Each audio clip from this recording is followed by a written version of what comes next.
Usimsimange mtu kwa sababu wewe unacho. Usimuone mtu hana kwa sababu wewe unacho. Hii dunia tunapita. Leo hiyo ukawa unavaa magold mpaka kwenye pua kwa ndani kwenye nywele zako za gold, lakini ukifariki kila kitu kitaondoka. Ukiacha hii dunia kila kitu kitakuwa shagara bagara. Mfano mdogo tu mzuri. Kuna mtu alikuwa na jina kubwa kama marehemu Kanumba.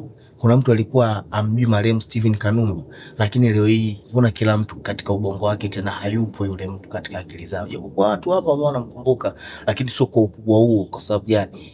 Hakuna legacy behind him. Hata kama ameacha legacy, haiko strong. Umeelewa?